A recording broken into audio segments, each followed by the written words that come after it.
What's up, YouTube? This is Too Raw for TV. So, we are all aware of the deplorable and heinous crime that befell Emmett Till back in 1955. He was the young black youth who was massacred by two white men for the crime of, at best, admiring the beauty of a woman, so to speak. If he did that, and that has been disputed, they destroyed him physically. He was kidnapped from his uncle's home, I believe it was, and they beat him. Mind you, this was a small 14-year-old kid. This isn't like some big he was a small kid, two grown-ass men. They beat the hell out of him, strangled him. If I'm not mistaken, I thought I even remember that they might have gouged his eye out. They lynched him and then threw him in a river. I can't remember the name of the river. And his body was found several days later. And his mother was insistent upon having the casket open because she wanted the world to see what the assailants had done to her son. Unfortunately, the mother died a couple of years ago. Justice was never done during her lifetime. The two men who beat him were acquitted by an all-white jury, but they admitted their guilt in the situation years later. Of course, they died and nothing was done, and she continues to live today.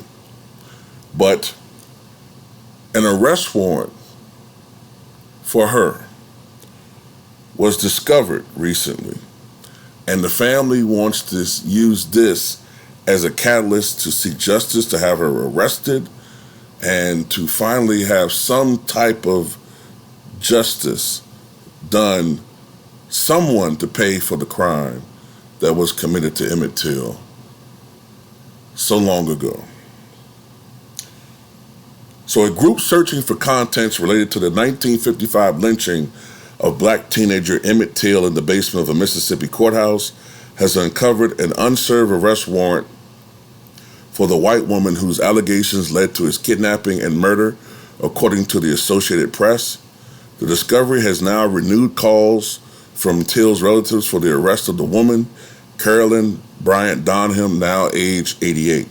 The document was discovered late last month in Greenwood, Mississippi, inside a file folder that had been left in a box. Left Floor County Circuit Clerk Elmis Stockstill certified the form as authentic. Relatives of Till are hoping that the discovery of the warrant prompts a new investigation into his murder, which was a catalyst for the emerging civil rights movement of the 50s and 60s. Bryant Donham, who is named on the arrest warrant as Mrs. Roy Bryant, the name of her late husband, who was one of the men tried and acquitted. She was never arrested or charged in the case. She is still alive, and as of May was residing in North Carolina, according to the most recent public records.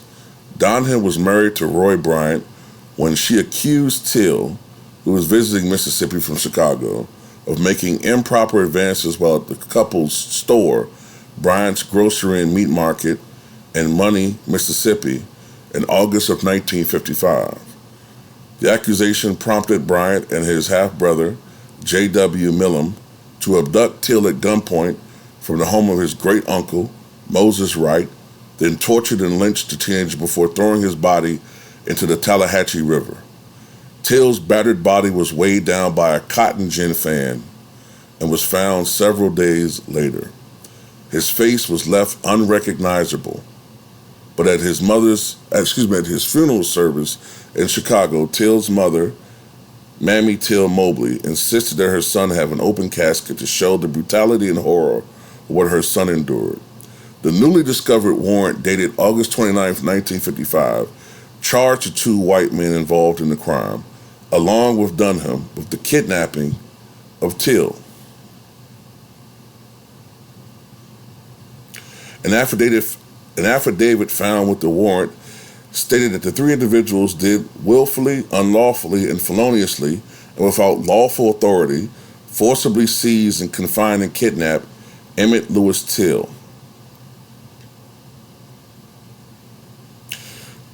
The two white men who committed the crime were acquitted, but in a 1956 article in Look magazine, they confessed to the murder. Both men have since passed away. Keith Beauchamp, a filmmaker who directed a 2005 documentary, The Untold Story of Emmett Lewis Till, told the New York Times that the discovery of the warrant was, quote, a jackpot. I hope that the authorities will do the job they were supposed to do in 1955. In past years, efforts to press forward on the case have stalled. A grand jury in 2007 declined to issue new indictments. And just last year, the Department of Justice said there was insufficient evidence for federal charges and closed the case. But after the group of researchers located the warrant in the courthouse, it was difficult for many of them to hold back their emotions. There were a lot of tears in the room, Beauchamp told the Times. I want you guys to ask yourselves a question. Why isn't this all over social media, for one? Why is this not all over MSNBC? Why is this not all over CNN? Considering the fact that most people accuse the media having a leftward bend, right? Because they can talk about Brittany Griner, who is over in Russia because of her own actions, right? But they're making her out to be, Nelson Mandela. But this kid who was brutally murdered almost 70 years ago, and his mother went to her grave, never seeing justice for what happened to her son, right? And this woman who ruined the family because of this allegation has lived her entire life pretty much in anonymity and freedom. You know what I equate this to? Some people say, oh, well, she's an old woman now. What's the use? Well, I remember growing up, and I know a lot of you grew up too. I remember growing up seeing a lot of old men, old German men in their 80s and 90s who you walk past them and you say, oh, it's a nice man living in a house right there. He's a nice guy, he seems nice. He gives out candy to kids on Halloween. But then you find out that 60 years ago, he was one of the most ruthless Nazi soldiers during the war. Notorious in his brutality, notorious in his cruelty to his fellow man in the concentration camps where they held Jewish prisoners. They didn't give a damn. They didn't care if he was near the end of his life. You ran away. This is the sad thing, though, about the situation. They did everything they could to try to distance themselves from what they had did. Assume new names, fool people into thinking they were someone who they weren't, and were able to live decades, whether it was here or South America, until it was found out who they really were, and justice came for these men. She gets to live her entire life as she is,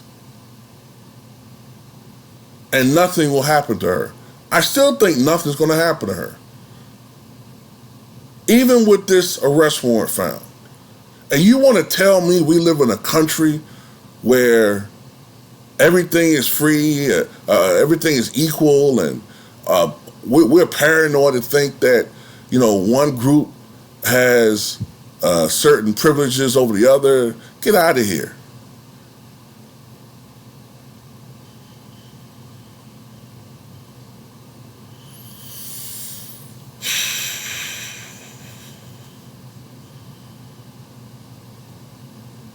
We see it all the time. We see it all the time. Some poor soul trying to get by selling loose cigarettes. He gets choked out. You have people on social media trying to justify why he deserved to lose his life over a loose cigarette. You have people, idiots, peons on social media trying to tell you why, through character assassination, people deserve to die over a counterfeit $20 bill, or why, because they believe that, they shouldn't have to kneel down to a flag or something. They'll tell you through all these different reasons why these people deserve to die, but someone who actually took lives, we're supposed to feel sorry for them.